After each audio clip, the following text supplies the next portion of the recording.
ओम नमः शिवाय. जन्म हा अखेरचा. श्री सिद्धांत शिखामणी ग्रंथावरील आशीर्वचने. श्री काशी विश्वाराध्य ज्ञानसिंहासनाधीश्वर काव्य सर्वदर्शनतीर्थ वेदांतचार्य विद्यावारिधी विद्यावाचस्पती श्री 1000 जगद्गुरु डॉक्टर चंद्रशेखर शिवाचार्य महास्वामीजी की जय. जंगमवाडी मठ श्री क्षेत्र काशी. आशीर्वचन 10वे. एक भाजन स्थल 2, सहभोजन स्थल 1. जिज्ञासू सद्भक्तांनो, काल आपण एक भाजन स्थल या उपस्थलाविषयी ऐकत होतो. मुक्त कोणाला म्हणतात? माणसाचे मन जेव्हा संसाराचे चिंतन करीत असते तेव्हा तो संसारी होतो, बद्ध होतो. तेच मन जेव्हा सांसारिक विषय सोडून शिवतत्वाचे चिंतन करू लागते तेव्हा ते मुक्त होते. विषयाचे चिंतन सुटून शिवचिंतनात लीन होणे हीच मुक्ती होय. परंतु असे कशासाठी करायचे? चिंतन तर सारखेच आहे, ते विषय चिंतन असो की शिवचिंतन. मग आधीचे चिंतन सोडून नव्याने शिवचिंतन कशासाठी करायचे? त्याने कोणता फरक पडतो? ज्याच्याजवळ आपण जातो, बसतो, उठतो त्याच्या गुणांचा प्रभाव आपल्यावर पडत असतो. संसाराचा स्वभाव दुःखरूप असून तो ज्याच्याशी संबंध ठेवतो तो दुःखीच होतो. याचा विचार करून शास्त्रकारांनी संसार सागर मोठा दुस्तर आहे, जागे व्हा असा उपदेश दिला आहे. संसार सागर हा एक दुःख सागरच होय. म्हणून त्याच्याशी जेवढा आपण संबंध राहील तेवढा काळ आपल्याला दुःख भोगावे लागते. गरीब असो की श्रीमंत असो, स्त्री असो की पुरुष असो, बाळ असो की वृद्ध, दुःखापासून कोणाची सुटका नाही. प्रत्येकाची दुःखाची कारणे वेगळी असू शकतील, परंतु दुःख भोग मात्र एकच आहे. दुःख कोणाला हवे असते, परंतु नाईलाजाने प्रत्येकाला ते भोगावेच लागते. आपल्याला सुख मिळावे अशी प्रत्येकाची इच्छा असते. सुखरूप असे या जगात काय आहे आणि त्याच्याशी आपण कसा संबंध जोडू शकतो याचा शोध घेतल्यावर आपला आत्मा आणि त्याचे मूळ स्वरूप असा परमात्मा हे आनंदरूप आहे असा बोध होतो. आपला आत्मा सुखरूप आहे याची प्रचिती मनुष्याला दररोज येत असते.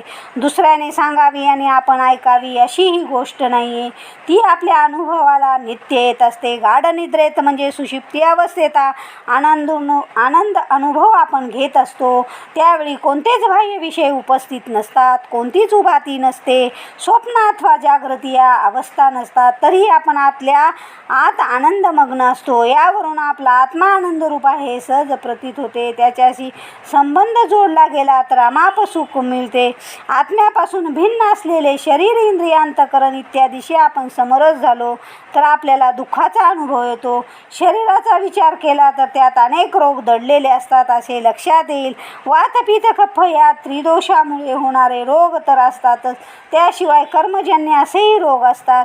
कुठल्याही औषधाने असे रोग नष्ट होत नाहीत. त्यासाठी ध्यानपूजा आदी उपायांचा अवलंब करावा लागतो. मी शरीर आहे असा अभिमान ज्या त्या ठिकाणी असतो त्याला दररोज कोणत्या ना कोणत्या तरी शारीरिक दुःखाला तोंड द्यावे लागते. शरीर हे रोगांचे आगार आहे, रोगांचा खजिना आहे असे निजगुण शिवयोगी या कन्नड संतांनी म्हटले आहे. शरीरात किती रोग आहेत त्याची गणना करता येत नाही. जोपर्यंत शरीरात सामर्थ्य असते, प्रतिकारक शक्ती असते, तोपर्यंत रोगांची जाणीव होत नाही. वयोमानामुळे शरीर क्षीण होऊ लागते की आतले दडलेले रोग उसळी मारून बाहेर येतात. मोरोपंत नामक मराठी कवीने याचे सुंदर वर्णन केलेले आहे. डोक्यावरचे पांढरे केस पाहून कवीला असे वाटते की यमाच्या सैन्याचा हा ध्वजच आहे. आता हळूहळू आपल्या शरीरावर त्याच्या सैन्यांचे आक्रमण होणार. शरीरात दडलेले जुने रोग आता आपले डोके वर काढत आहेत आणि त्याच्याशी झगडता आपले शरीर पार थकून गेले आहे. याच रोगामुळे शरीर केव्हा तरी नष्ट होते. शरीराबद्दल अभिमान धरला तर मनुष्याला दुःखच अधिक भोगावे लागते. इंद्रियाच्या ठिकाणी अभिमान धरला तरी असेच घडते. काही लोक पंगू असतात तर काही आंधळे. काही जणांना दिसत नाही म्हणून दुःख होते तर काही जणांना दिसते म्हणूनही दुःख होते. मनुष्य स्वभाव असा विचित्र असतो. एका कवीने संसाराला लाकडी भुशाचा लाडू अशी उपमा दिली आहे. हा लाडू खाण्याचा जो प्रयत्न करतो त्याला रडावे लागते आणि ज्याला खायला मिळत नाही तो देखील रडतो. याप्रमाणे शरीर, इंद्रिय, मन यांच्याशी आपण समरस झालो अर्थात ते मी म्हणजे मी आहे असे मानले तर दुःखाशिवाय आपल्या पदरात काही पडत नाही. शरीरापासून ते बुद्धीपर्यंत सर्व अनात्मतत्वे दुःखदायक ठरतात. म्हणून सुखप्राप्तीसाठी आपला अभिमान आत्म्याच्या ठिकाणी स्थिर करायला हवा आणि आत्म्याचा संबंध परमात्म्याशी जोडायला हवा. मुक्ती हवी असेल तर प्रपंचाशी संबंध तोडून परमात्म्याशी संबंध जोडणे हाच एकमेव उपाय आहे. त्यासंबंधी येथे स्पष्टीकरण केलेले आहे. समुद्रावर असंख्य तरंग उमटत राहतात, त्याप्रमाणे आपल्या मनात अनेक वृत्ती उत्पन्न होत असतात. आज हे हवे तर उद्या ते हवे अशा असंख्य इच्छा आपल्या मनात निर्माण होतात. या वृत्ती केव्हा शून्य होतात? सुषुप्ती अवस्थेत काही काळ चित्तवृत्ती शून्य होऊन आपल्याला आनंदाचा अनुभव येतो. एखादी वृत्ती मनात जागी असेल तर रात्रभर आपल्याला झोप येणार नाही. मनात एक वृत्ती उठून ती शिवात विलीन झाली आणि दुसरी वृत्ती उठली नाही, या मधल्या अवस्थेला समाधी असे म्हणतात. ही वृत्ती शून्य अवस्था होय. शिवचिंतनामुळे आपल्या मनोवृत्ती शिवात लीन होऊन जातात आणि अंतःकरण निराकुल म्हणजे विकाररहित होते. आपले मन व्याकुळ असते तेव्हा ते अत्यंत क्षुब्ध असते, परंतु ते जेव्हा निराकुल असते तेव्हा ते अत्यंत शांत स्तब्ध असते. या प्रकारे जो जीवन जगतो तो जीवन मुक्त होय, यात संशय नाही. समुद्र मध्यभागी शांत असतो, त्याच्या किनाऱ्यावर मात्र लाटांचे तांडव सुरू असते. त्याप्रमाणे तुमचे मन जेवढे बाहेर असते तेवढ्या त्याच्या वृत्तीच्या लाटा अधिकाधिक उठतात, परंतु ते जसे जसे आत मध्यभागी केंद्रस्थानी आत्म्याच्या ठिकाणी जाईल तसे तसे ते शांत होत जाते. शरीर हा किनारा आणि आत्मा हे केंद्रस्थान होय. तुम्ही आत जाल तसे अधिक स्थिर व्हाल, अधिक वृत्तीशून्य व्हाल. वृत्तीशून्य होणेच हीच मुक्ती होय. ब्रह्मचर्य, गृहस्थ, वानप्रस्थ आणि संन्यास हे 4 आश्रम भारतीय संस्कृतीत मानले आहेत. ब्रह्मचर्यात जो स्थिर राहतो तो ब्रह्मचारी, जो गृहात निवास करतो तो गृहस्थ, जे मनुष्याला रोज आपल्याकडे ओढून घेते, खेचते, त्याला घर म्हणतात. येथे प्रवचन ऐकायला तुम्ही आलात, ते संपल्यावर तुम्ही कोठे जाल तर तुमच्या घरी. तुम्हीच नव्हे तर जनावरे देखील आपल्या घरीच जातात. गोठ्यातून बाहेर गेलेली जनावरे सायंकाळी बरोबर गोठ्यात परत येतात. ज्या ठिकाणी तुमचा जन्म झाला त्या स्थानाविषयी तुमच्या मनात ममत्व असते. काही निमित्ताने तुम्हाला दुसऱ्या गावी राहावे लागले तरी तिथले काम संपल्यावर तुम्ही सरळ घरी येता. म्हणून जो घरात राहतो तो गृहस्थ. घर आणि घरातील व्यक्तीविषयीचा जो सदैव विचार करतो त्यातच गुंतलेला असतो तो गृहस्थ. 3रा आश्रम वानप्रस्थ आश्रम. जो वनात राहतो तो वानप्रस्थ. जो आपल्या परिवारातील व्यक्तींना सोडून निर्जन प्रदेशात राहून वृक्षवेलींशी संबंध जोडतो तो वानप्रस्थ वनस्थ होय. प्रत्येकाने आपल्या आयुष्यात काही काळ वनवासी व्हायला पाहिजे. शास्त्रकार म्हणतात की वासनाशिवाय आयुष्याला सुवास लाभत नाही. घरात बसून बसून माणूस दुर्वास होतो. वनवास भोगल्याशिवाय त्याच्या ठिकाणी दुर्वास जात नाही. रामायण महाभारतात आपण काय ऐकतो? 12-14 वर्ष वनवास भोगल्याच्या कथा आपण ऐकतो. आपल्या देशातील या 2 महान ऐतिहासिक ग्रंथात भावाभावाने एकमेकासोबत कसे राहावे हेच समजावून सांगितले आहे. रामायण त्या काळात घडले, या काळात घडत नाही असे नाही, या काळात देखील ते घडत असते. महाभारताची गोष्ट अशीच. प्रत्येकाच्या घरात कधी रामायण तर कधी महाभारत चाललेले असते. या तर आपल्या जीवनाशी अतूट जोडलेल्या कथा होत. कुणी रामायणातले पात्र असते तर कुणी महाभारतातले. रामायण महाभारतात वनवासाच्या कथा का बरे सांगितल्या आहेत? निरंतर संसाराचे चिंतन करून माणसाची बुद्धी विक्षिप्त होत असते. माणसाच्या दृष्टीने जन्मवेळ आणि मृत्यूवेळ महत्त्वाची मानली जाते. मुलाचा जन्म झाला की आपण पंचांग पाहतो. त्याच्या मृत्यूचा मुहूर्त कसा आहे? हा एकटाच गेला की सोबत आणखी कोणाला घेऊन जाणार आहे? काही जण एकटेच जातात तर काही जण आपल्यासोबत इतरांना देखील घेऊन जातात. तर काही जण इतकी बेरकी असतात की ते स्वतः घर सोडून यमाच्या दरबारीत जातात. पण घरातल्या काही लोकांवरही आपल्यासारखी घर सोडण्याची वेळ आणतात.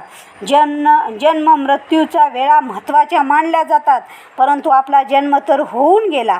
आता त्याचा मुहूर्त पाहण्यात काय अर्थ आहे? मुहूर्त चांगला असेल किंवा नसेल, आता साधायची ती मृत्यूवेळ. ती साधने तुमच्या हाती आहे. तुमच्या हाती आहे याचा अर्थ असा नव्हे की पंचांग पाहून शुभ मुहूर्तावर आत्महत्या करावी. तो मुहूर्त भलाही चांगला असेल, परंतु ते मरण चांगले नाही आहे. चांगला मुहूर्त याचा अर्थ आपली चांगली भावना, मनाची शांत स्थिती. पितामह भीष्मांची कथा तुम्हाला माहिती आहे. शरपंजरी पडल्यावर शुभ मुहूर्ताची काय आवश्यकता होती? ते बालब्रह्मचारी होते. राजसिंहासनाची लालसा त्यांच्या ठिकाणी नव्हती, तरी देखील ते दुष्ट चक्रात फसले होते. आपल्या प्रतिज्ञेमुळेच ते त्यात अडकले होते. स्वतः अत्यंत पराक्रमी असून देखील अन्याय आणि अधर्म ते रोखू शकले नाहीत. त्यामुळे महाभारत युद्ध झाले. असंख्य लोक मृत्युमुखी पडले. ते पाहून भीष्मांना अत्यंत क्लेश झाले. त्याच वेळी जर त्यांनी शरीर सोडले असते तर त्यांच्या बिघडलेल्या मनस्थितीमुळे, मनातील वासनामुळे त्यांना पुनर्जन्म घ्यावा लागला असता. अंतकाळी माणसाच्या मनात जी भावना असते त्याप्रमाणेच त्याला पुढे गती मिळते. याच्या स्पष्टीकरणासाठी एक उदाहरण आम्ही नेहमी देत असतो. फोटो काढण्यासाठी तुम्ही नटून थटून स्टुडिओत जाऊन बसता. फोटो काढताना फोटोग्राफर कॅमेऱ्याकडे नीट पहा, डोळे बंद करू नका असे सांगतो आणि क्लिक करतो. छान फोटो निघाला या समाधानात तुम्ही घरी जाता. फोटो प्रिंट घ्यायला जेव्हा तुम्ही जाता तेव्हा त्या फोटो प्रिंटवर तुमचे डोळे मिटलेले असतात. तुम्ही त्याला विचारता, असा कसा फोटो काढला? मी काय आंधळा आहे? त्याच्याशी भांडत बसता. तो बिचारा म्हणतो, मी तर तुम्हाला डोळे उघडे ठेवा असे सांगितले होते. ऐन मोक्याच्या क्षणी तुम्ही डोळे बंद केले, त्याला मी काय करू? फोटो काढताना जे घडते तो क्षण अत्यंत महत्त्वाचा असतो. तोच आपल्या हातून नेमका निष्ठून जातो. तुलसीदासांनी म्हटले आहे, माणसे आयुष्यभर भगवंताचे नामस्मरण करीत असतात. तर गुरु, शिव आणि विश्व यांना आपल्या आत्मरूपात पाहण्याची साधना करावी. आपला आत्मा आणि गुरुचा आत्मा एकच आहे. आपला आत्मा आणि परमात्मा हे देखील एकच आहे. या प्रपंचाला आधारभूत असे जे परतत्व आहे ते देखील आपल्या आत्म्यापासून भिन्न नाही. अर्थात विश्वाला आधारभूत परमात्मा, त्याचा बोध करून देणारा गुरु आणि गुरुकडून समजून घेणारा मी यांच्यात थोडा देखील भेद नसून सारे एक आहे असे एक रूपाने जे चिंतन होते त्याला सहभोजन म्हटले जाते.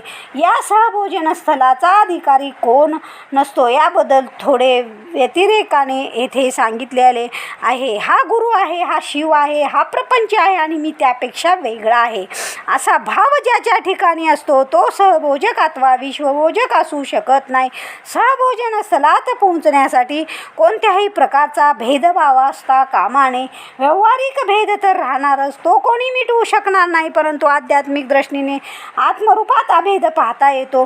एकदा प्रभू रामचंद्राच्या दरबारात हनुमंत आपल्यावर रामचंद्रांनी त्याला विचारले की तू कोण आहेस? हा प्रश्न ऐकून हनुमंताला आश्चर्य वाटले.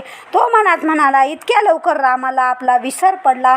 सीतेचा शोध मी लावला, यांनी दिलेली अंगठी मीच सीतेला नेऊन दिली, लंकेचे दहन मीच केले, राज्याभिषेक होताच प्रभू रामचंद्र विसरले.